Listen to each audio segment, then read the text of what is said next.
Right. Lashkar జిల్లా సాధన సమితి ఈ యొక్క సమితి ద్వారా పవన్ కుమార్ గారు రానున్న రోజుల్లో ప్రత్యక్ష రాజకీయాల్లోకి రాబోతున్నారనేది బయట టాక్. దీనిపై మీ స్పందన ఏంటి? ప్రత్యక్ష రాజకీయాలు అంటే ఇప్పుడు మేము తెలంగాణ జిల్లాలో ఉన్న లస్కర్ జిల్లాని అడుగుతున్నాము. రేపు ప్రభుత్వం ముందుకొచ్చి ముఖ్యమంత్రి గారు ముందుకొచ్చి మీరు కోరిక మీ యొక్క డిమాండ్ ఏదైతే ఉందో మేము నెరవేరుస్తాము, మీరు మా పార్టీకి మద్దతు తెలుపుకుంటే ఆ విషయంలో ఆలోచించాల్సిన అవసరం ఉంటుంది కదా. మా డిమాండ్ ప్రజల కోరిక కోసం మేము అడుగుతున్నాం. ఎప్పటి నుంచో ఉంది సికింద్రాబాద్ జిల్లా చేయాలని చెప్పి ప్రజల నుంచి ఎప్పుడో డిమాండ్ ఉంది. అసలు ఇందులో మీ డిమాండ్స్ ఏమేమి ఉన్నాయి?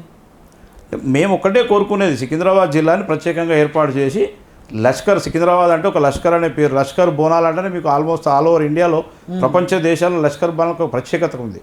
కాబట్టి మేము ఆ లష్కర్ జిల్లాని ఏర్పాటు చేయాలని చెప్పి ప్రభుత్వాన్ని డిమాండ్ చేస్తూ ఉన్నాం. రైట్. ఈ జిల్లా ఏర్పాటు పైన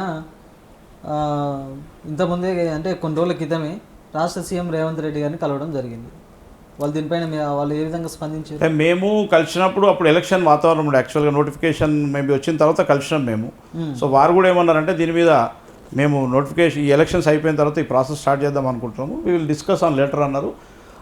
అందులో భాగంగానే ఏం చేసినామంటే ముఖ్యమంత్రి గారికి కలిసే ముందే మేము ఇప్పుడు హైదరాబాద్ జిల్లాకి పొన్నం ప్రభాకర్ గారు ఇన్ఛార్జ్ మంత్రి గారు, అలాగే ఈ యొక్క పరిపాలన అంటే కొత్త జిల్లాలో ఏర్పాటు చేయాల్సిన బాధ్యత అంతా రెవెన్యూ మంత్రి గారి పైన ఉంటుంది. కాబట్టి పొంగులేటి శ్రీనివాస్ రెడ్డి గారిని కూడా కలిసినాము, పొన్నం ప్రభాకర్ గారిని కూడా కలిసి ఈ యొక్క విషయాన్ని వారి దృష్టికి తీసుకెళ్ళాం. వాళ్ళు కూడా స్పందించారు.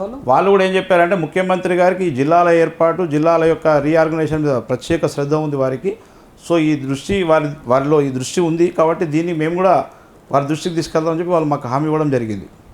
ఓకే. ఓకే. ఈ సమితిలో ఎంతమంది మెంబర్లు ఉన్నారు? దాదాపు ప్రస్తుతానికైతే మేము కమిటీ 14 మెంబర్స్ ఉన్నాము. ఇప్పుడు ఒక్కొక్క కాన్సెన్స్కి మేము సికింద్రాబాద్ కాన్సెన్స్కి కొండలనే అధ్యక్షుని వేసినాం. సికింద్రాబాద్ కాన్సెన్స్కి అంటే కాన్సెన్స్ వైజ్ కూడా అధ్యక్షులను ఆ కమిటీ చేసే ప్రయత్నంలో ఉన్నాం. ఇప్పుడు సికింద్రాబాద్కి కొండలు వేసినాం. అట్లా సనత్ నగరు, అంబర్పేట, ముషిరాబాదు, ఖైరతాబాదు, జూబ్లీహిల్స్, నాంపల్లి కాన్సెన్స్లో కూడా ఆ యొక్క జిల్లా అధ్యక్షుని వేయాలి, కాన్సెన్స్ అధ్యక్షుని వేయాలని చెప్పే ప్రతిపాదనలో ఉన్నాం ఈ ప్రస్తుతానికి. మీ ప్రత్యేక జిల్లా పోరాటం ఫలించే విధంగా ఉందా? 100% ఫలిస్తుంది. అది ముఖ్యమంత్రి గారు మొన్న మీరు అడిగిన క్వశ్చన్కి ఏంటంటే రిలవెంట్ సబ్జెక్ట్ ఏంటంటే మొన్న ఢిల్లీలో ముఖ్యమంత్రి గారు కూడా మాట్లాడుతూ కొత్త జిల్లాలు చేయాలనే ప్రతిపాదన నేను తీసుకొచ్చింది కాదు, ఇది ప్రజల నుంచి వచ్చింది.